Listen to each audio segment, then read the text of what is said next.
Hey guys, welcome back to my channel. It's your girl, the Brooke Ashley, and today we are here for the Real Housewives of Potomac, Season 5, Episode 6. And you guys, I'm just gonna start off by saying that this was a very lackluster episode. I was really disappointed. Bravo really gave us a filler for this holiday weekend. I was very shocked because I found myself kind of checking my phone and hanging on Twitter and just seeing what y'all were saying, and I was more entertained by what the folks on Twitter were saying than what was on my screen, to be really honest with you. I know every episode's not going to be that, like, wow, you know, salacious, juicy, really good drama-filled episode that we all want, but yeah, that was one of those really just lackluster, super boring episodes, and it didn't help that the trip was boring too. So without further ado, let's just jump right on into it. We start off this episode with Wendy and Ashley still fighting. You know, Wendy is now calling Ashley out of her name. She's calling her everything but a child of God. And Ashley's just trying to be like, look, girl, you got it, whatever.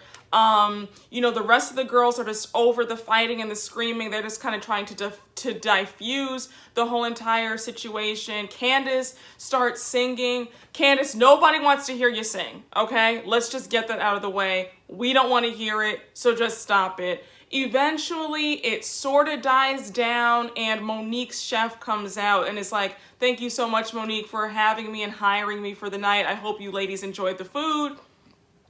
The ladies then go off into their own separate quarters, and they're just getting ready for the next day. You know, guys, I was just annoyed rewatching that whole thing again of them fighting. I thought that Wendy was wrong, period. You know, I've said this before on Twitter. I said it in the last episode. I think that her anger is misguided and it was misdirected. If she should be, you know, she had no right to be angry at Ashley, in my opinion. You know, Ashley asked. You know, Wendy did not ask, and that's just all there is to it. I also remember in earlier in this season on episode 2, if I recall, that Wendy said that, you know, she has no problem leaving her kids with a babysitter or her husband because she's 3 kids in and she just needs her girl time. She needs her me time. So to go from, you know, I have no problem, I'm 3 kids in the game, I drop them off whenever I need to go out, to, you know, I just miss my baby so much. It's just kind of like, girl, which one is it? You know what I'm saying? It was just kind of like, girl, just be quiet, please. It's very annoying. Another thing, I thought it was funny when Wendy called Ashley broke. It was like, Ashley may be many things, but she's not broke. You can say what you want about Michael's money not being her money, but it actually is her money because they're married and they're seen as one, you know? So, Ashley got his money and she has her money from the show. So Ashley is nowhere near broke. And if I believe, she's actually the second richest housewife on Potomac, because I know that Michael is worth somewhere between 25 and 30 million the last time I checked on Google, and I know that Monique Samuels and Chris Samuels are the richest of that franchise. So, you know, I said, Wendy, when you're trying to read somebody, make sure that it's a read that's actually true, because Ashley is nobody's broke, okay? We get into the next day, and the girls are all hungry and they're ready for some good old breakfast. And so Giselle proposes that her and Monique have a pancake off to see who has the better pancakes. So, you know, they're all making their little flapjacks, child, and they set them before everyone in the group, and all the girls start taste testing. Wendy is the judge, and she determines that Giselle is the winner, and then at the last minute, she said that Monique was the winner of the overall. So I said, okay, girl, but, you know, the pancakes look cool to me. I'm not a pancake person, so I was like, okay, this is cute, I guess. On all seriousness, though, I was actually really shocked that Monique didn't hire a chef for breakfast, too. I was like, oh, like they're making their own breakfast? I mean, hey, I'm not judging or, you know, trying to be shady, but I was actually surprised. I was like, if it were me and I was hosting this girls' weekend, I would have had a chef come in and prepare breakfast because I don't want to cook. I don't want my guests to cook, but you know, I'm not trying to shade Monique's hosting skills. She's doing a nice job. I'm just saying what I would do, honey, because I'm nobody's chef. I am, you know, not trying to be in anybody's kitchen cooking up breakfast, lunch, or dinner. That's just me. I prefer takeout, or, you know, when I get the money, I'll be hiring a chef. So, you know, while the girls are having a good time with the little pancake bake-off, Candace is like in the corner just making all these snide remarks. We see her in her confessional saying that, you know, this entire weekend she's avoided Monique. She hasn't said one word to Monique. And she makes a comment about Monique's pancakes being just like her, pretty on the outside, but empty on the inside. And it's kind of like, slow your roll. You're in Monique's house. You know what I'm saying? I don't understand people in this crazy logic of being rude to somebody in their house. I don't get it. If you did not want to be here, nobody put a gun to your head, Candace. You did not have to show up. And frankly, we wouldn't have cared if you didn't show up. So, I mean, it would have been less aggravation on our screens, to be very honest with you. So next time you don't feel like coming to somebody's event, please don't come. So then, after they're done with breakfast, Giselle and Wendy go off together for a walk, a little get-to-know-you walk.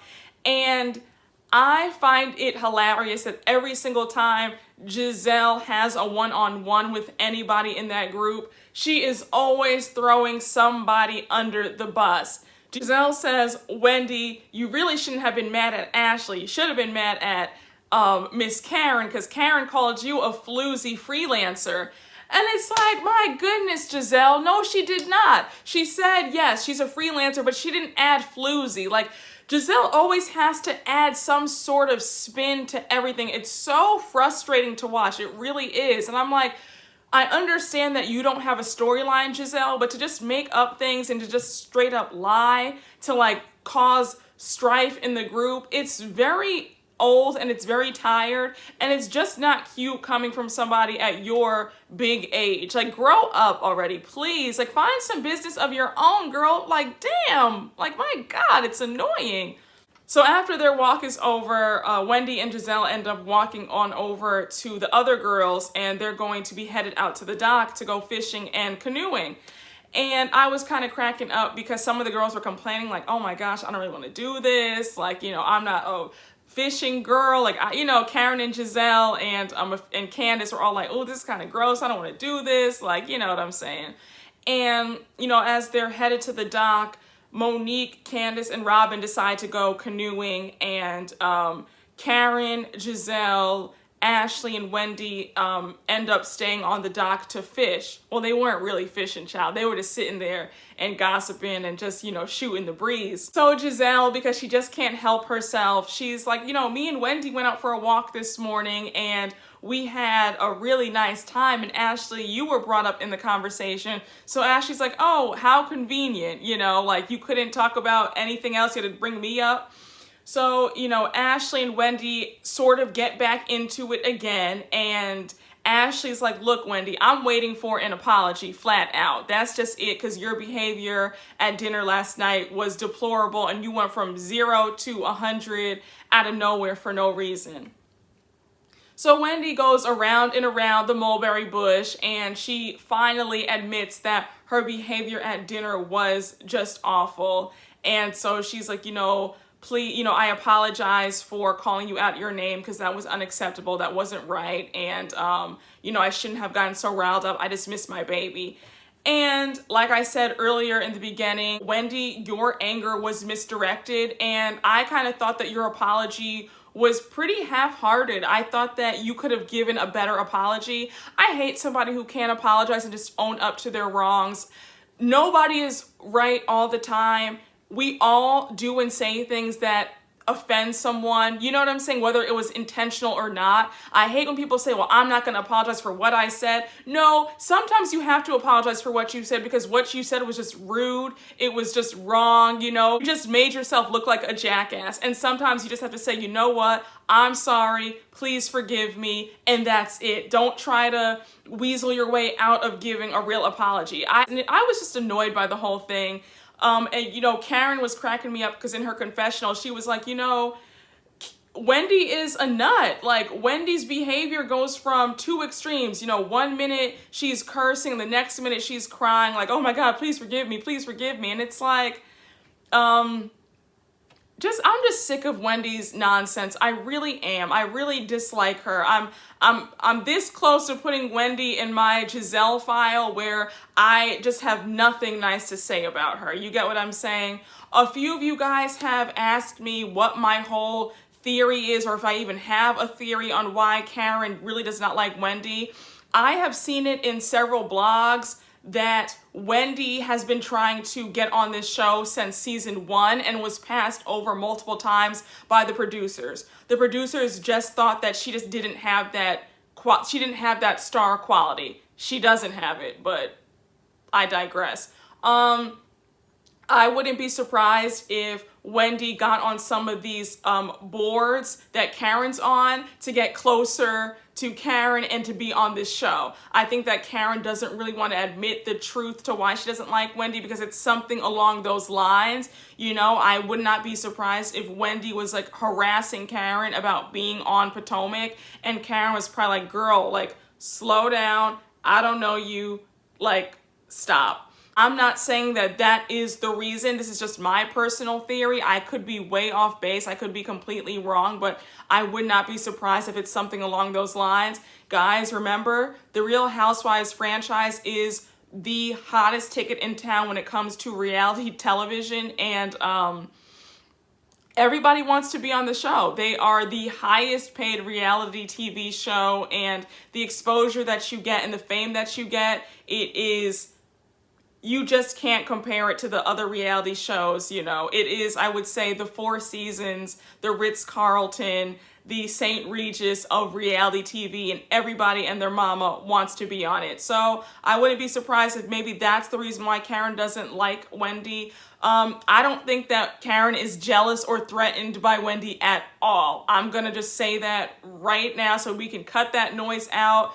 If you guys feel otherwise, you already know, drop it down in the comments. I always love to hear your perspectives on things, but yeah, that's just my theory on why I feel that Karen doesn't like Wendy, because I think that Wendy's a little bit desperate and thirsty, and her energy is just kind of off-putting. So back to the program. So after they're done fishing and canoeing, the girls go on back over to the main house, and Monique orders a really nice lunch for them. She orders pizza and sandwiches and a whole other assortment of good stuff.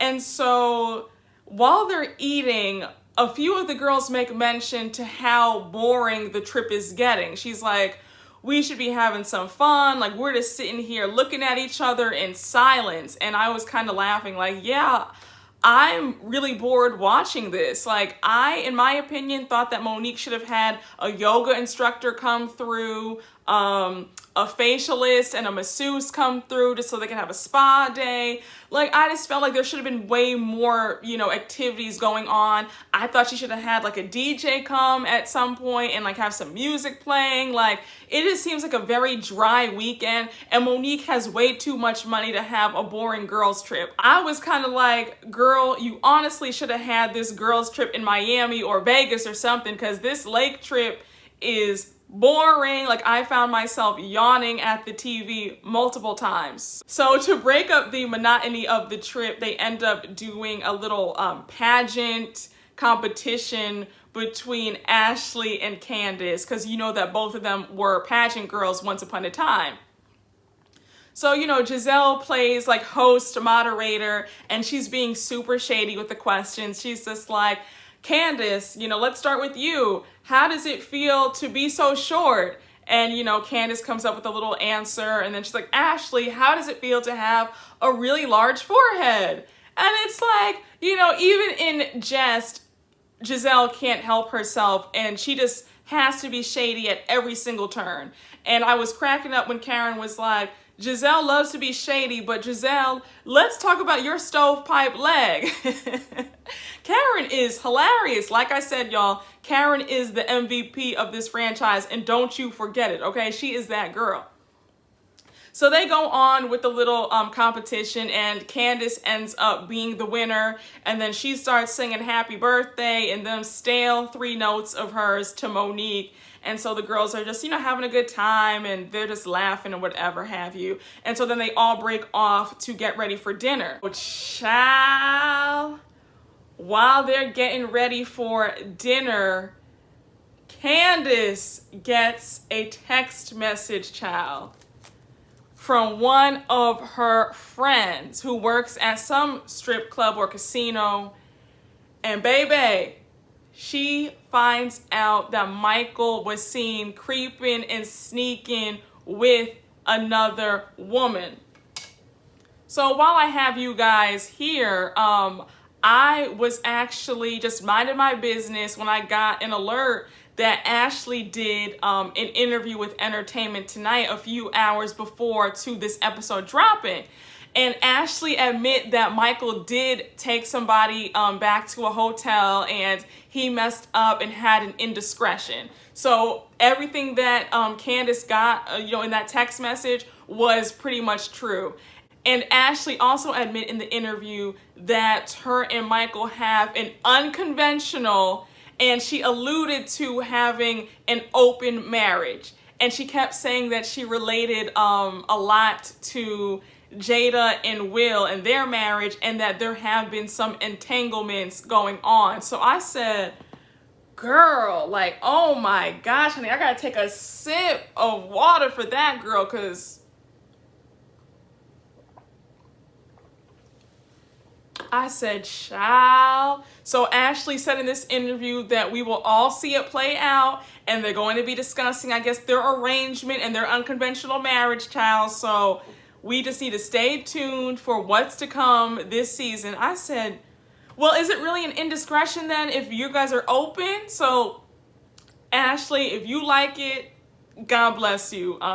Their marriage is just a mess to me. And I don't like to be judgmental, but I guess I'm being a little bit judgmental. Their marriage is just a hot mess to me. Michael is always getting involved in something that he has no business getting involved with. But hey, girl, I mean, she secured the bag because the man got $25-30 million. So she did that. But, Candiace gets these text messages and these screenshots of Michael out and about with other women. And so she runs on over to the guest house where Giselle and Robin are staying. And she's like, Giselle, do you got a minute, girl? We need to talk. I just found out some really incriminating information. And so Giselle's like, yeah, girl, what's up? Let's talk. So I just thought it was really funny that Giselle was so eager to listen to this news, and she really wanted Candiace just to let Ashley know about what's going on. And Candiace was like, I can't tell this to Ashley. We just got cool again. And Giselle's like, no, you got to tell her.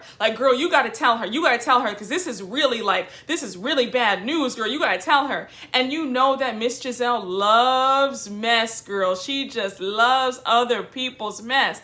And I was kind of laughing like, Giselle, you of all people are happy and eager to spread some bad news about somebody's man cheating on them when you yourself have been embarrassed multiple times by your ex-husband. It's kind of like the wrong people always are so happy for other people to have mess and chaos in their lives. And it's like, you need to be worried about yourself, because you're back with Jamal and Lord knows what he might do to you again. So worry about yourself. Don't be so eager and excited to run and tell this really sad news to Ashley. But okay, I digress.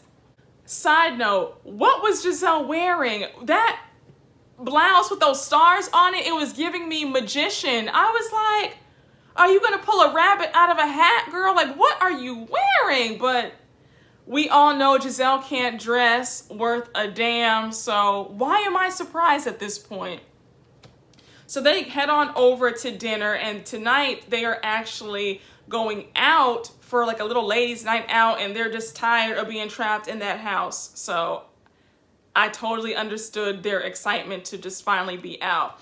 So, while they're sitting down, Candiace is jittery and nervous because she's like, I'm gonna have to break this news to Ashley, and I'm scared, and how am I gonna do this? When am I gonna do this? And Giselle is looking at her like, you know you gotta tell her. Like, girl, you gotta tell her. And they're both exchanging glances like, when are we gonna do this? So Candace just so happens to sit right next to Ashley. And, you know, they're all going around asking each other about each other's lives, how they're doing. So Karen's talking about her and Ray and how they're having some little bumps in the road. And Monique is talking about how, you know, she's overwhelmed with everything going on in her life, you know, raising 3 kids and trying to keep her house in order. And so finally, you know, Monique asks Ashley, like, oh, Ashley, how are you doing? Does Michael miss you and the baby? And Ashley's like, oh yeah, he misses us and he just wants us to come home. And then Giselle's like, oh really, girl? Is that what it is? And then Candace is like, is that so? And then finally, you know, Giselle and Candace, we see them ending the episode with them breaking the news to Ashley about Mr. Michael creeping down to the bar with another woman. So guys, that was the episode. Like I said, this was a very lackluster episode, and we were all expecting for, you know, the big drama and the big reveal to come, you know, in this episode, and it didn't. So that was disappointing, but you know, next week is going to be very good, so I'm excited for that. So you know what it is, guys. Make sure to like, comment, and subscribe, and I will see you guys later. Bye.